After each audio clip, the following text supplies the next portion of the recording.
Stadiums are our history and are a part of a history, and Monster Jam is no exception.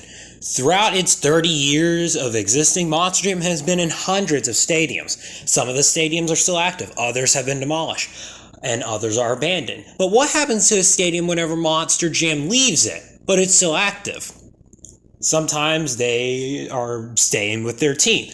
Other times they are, literally abandoned. Other times, though, Monster Jam uses them as a temporary home, and sometimes, they become one-off shows.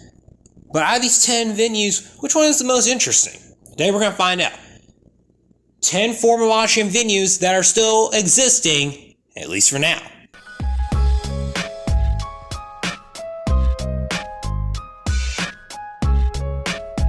Before we get into this video, 2 rules. First off, the stadium has to still at least be standing in some way, whether it be mostly active,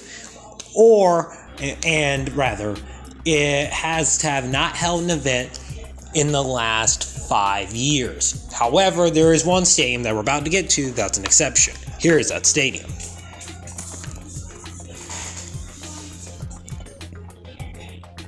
Yes, one of Monster Jam's most famous stadiums, Sam Boyd Stadium, has hosted the Monster Jam World Finals for nearly 2 decades, and has played host to some of the most infamous and classic moments, and iconic moments, in Monster Jam's history. However, by the mid-2010s, it was obvious the stadium was not going to make it much longer, since really the way it looks for football is not really that good.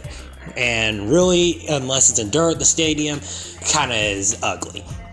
However, still though, most fans are still wanting the stadium to come back. However, the most likely thing that will happen to this place is that it will be demolished. Monster Jam left the venue after 2019, even though they planned to have one final show in 2020. But because the COVID-19 pandemic happened, they ended up abandoning the stadium. It's permanently closed and demolition is likely. It's unknown what will be done with the site.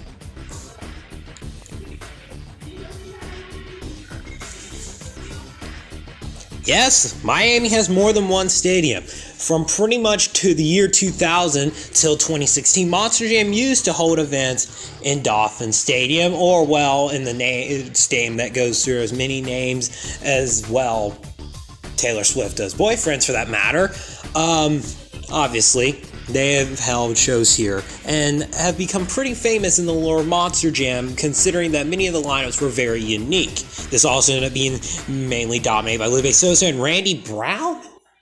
Gotta go fact check that one real fast. But in 2017, something ended up going on behind the scenes that we don't really know about, maybe some potential scheduling conflicts. And Monster Jam left the stadium and have not returned back. They've gone into a stadium that somehow is even worse in Marlins Park. So you can tell where Feld's ideas have really come from.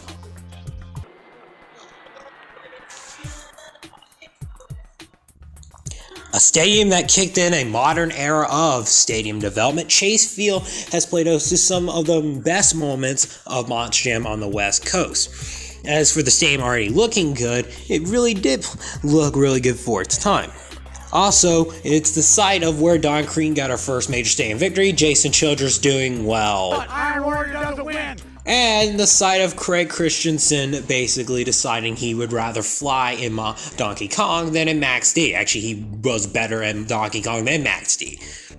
However, after 2015, Monster Jam left the stadium to go run in Glendale, which somehow was even nicer. Still miss the stadium though. I really honestly to God do.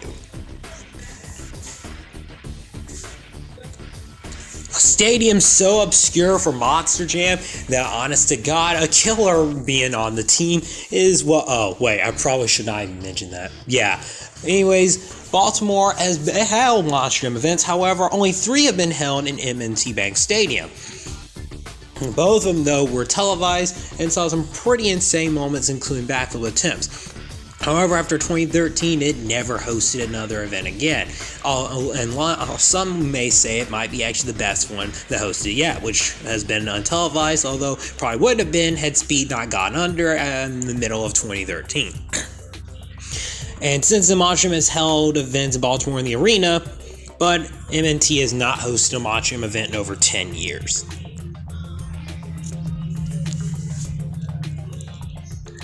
I bet you didn't know Monster Jam actually went to Dodger Stadium, because this is something I only figured out like last year. So yeah, Monster Jam ran 2 years inside Dodger Stadium, the home of course, obviously, the Los Angeles Dodgers, and pretty much have been and overall, I've played host to that team pretty much almost since they've been here. However, the first year of Monster Jam was the infamous, Flood Bowl of the West Coast. Second year was a rather interesting show. That saw a Damon Bradshaw victory.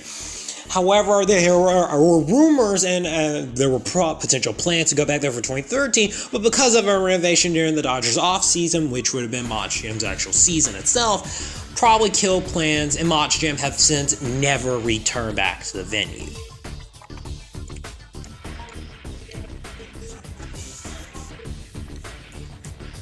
An obscure West Coast venue, Oracle Park in San Francisco, has played host to the Giants for 20 years and played host to Monster Jam for 4 seasons. However, there was an issue from 2005 and 2006, rain.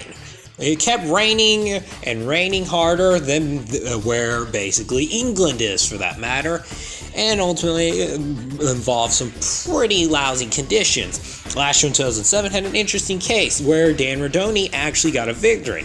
Since then, the Monster Jam left the stadium to go to Oakland, which went well. And this is also the venue where Barry Bonds broke the record for most steroids used in broke the home run record as well.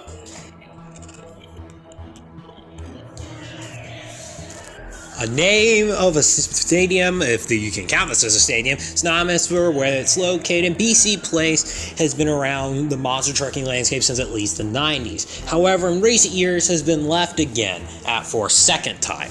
During the 2000s, it was obvious that the roof could not hold, as its essential roof was very similar to the Metrodome and RCA Dome. So after 2009, it was renovated, and in 2013, Monster Jam returned to the venue, however abandoned it since. It's also the last official stadium to hold a concrete Monster Jam event, all the way in 2009. As is since, however, the Monster Jam has run in the arena, very similar to M&T Bank Stadium. However, BC Place is still active for their soccer events.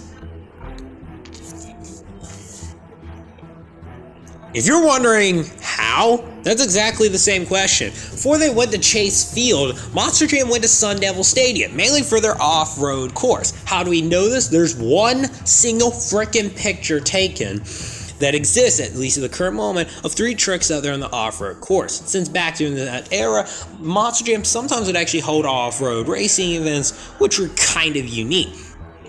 Since then, Monster Jam has gone to other stadiums that actually have roofs on it. However, the Arizona State University still plays on the field, and it is still active. It also somehow hosted a Super Bowl.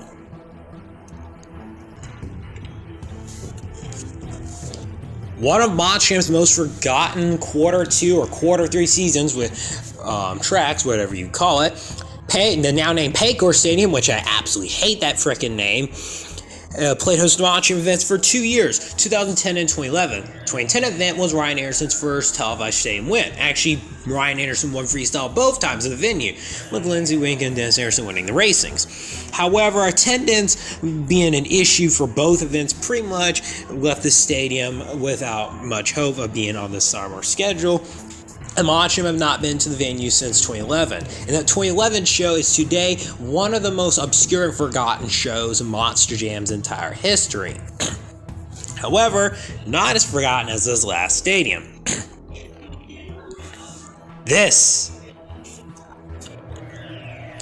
Yes, Sandy, Utah hosted a monster truck event in their freaking soccer stadium nonetheless that has a capacity of 10,000. Not only that, but it was 1 year in 2009, which was overall kind of expected. However, such low attendance numbers, even for the stadium standards, pretty much meant that the results are unknown. One of few events to have never been shown, and probably, if you count this as a stadium, the most obscure Monster Jam show of all time. As really very few photos and really only one video of the show even exists.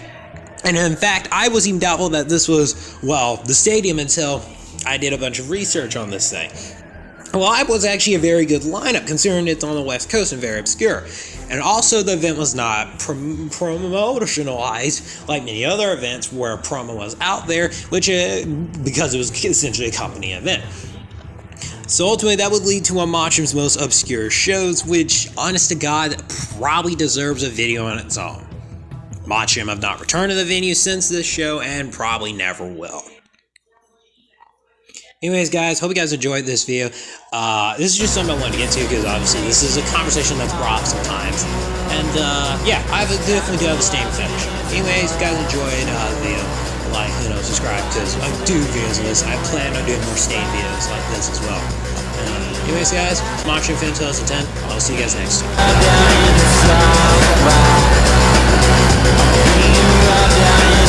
time.